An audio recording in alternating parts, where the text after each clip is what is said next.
What's up, YouTube friends? I'm Brian Hewitt of Hewitt Films, and again I'm back on the Heidi Allen case.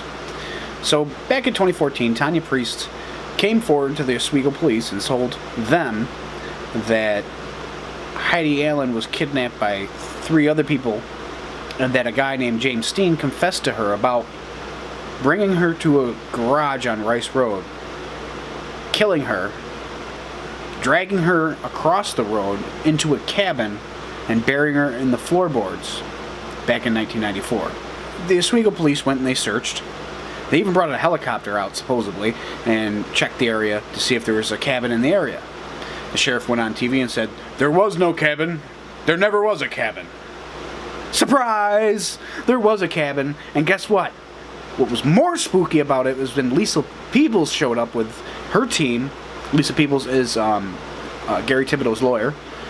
The cabin was messed with. It was disturbed. The floorboards there were dug up, and there was dirt and debris, like someone was digging there. What looked to be an area that was recently torn up, including wood, floorboards, mattresses, various other debris, and it appeared, based on what we saw, that it had recently been disturbed. Peebles says she does not know when the area was torn up, but finding these new details could bring us closer to what actually happened.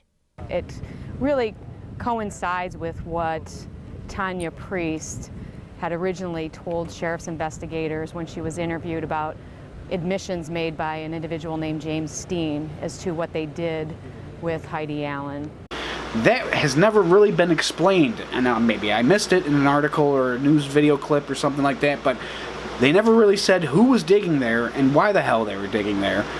And, I mean, was it somebody who heard about the case, knew the cabin was there, and they were trying to help? I mean, I don't know. Why didn't they just call the police to begin with? Or was it something more sinister?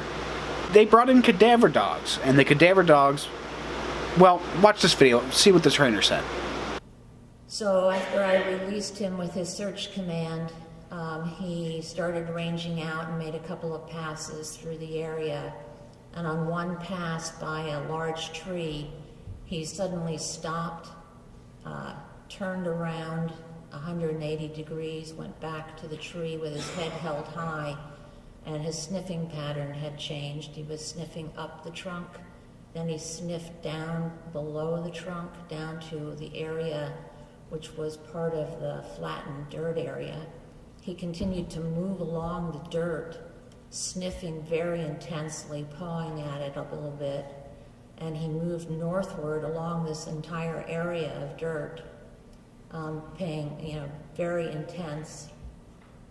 He gets up to a little area that's like a mounded area at the end, and there's a branch or a root there. And he started sniffing very intensely there, dug a little bit with his paw, snorted in the soil, and then he downed. And when he downs, that's his indication that he has detected the odor of human remains. Where was Canine Libby and handler Dana Malabar when you commanded Hawk to search? He stayed back at a distance where he would not be able to see the search I conducted with Hawk.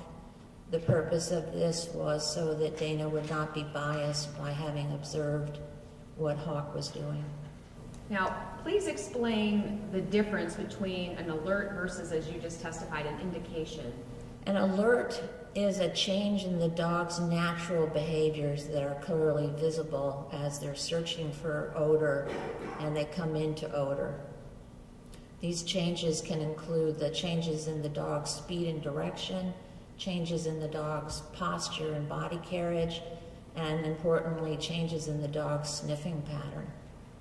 Now, when Hawk gave an indication, he went down. So what does that mean to you? So the indication is a trained behavior that the dog uses to communicate when the dog is in odor.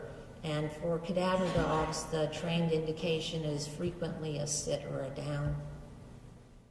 Now, what bothers me most about the whole investigation over on Rice Road is, for A, someone dug there before anyone got there. That's disturbing. I mean, the dogs indicated that there was human remains there at one point. The murder happened in the garage.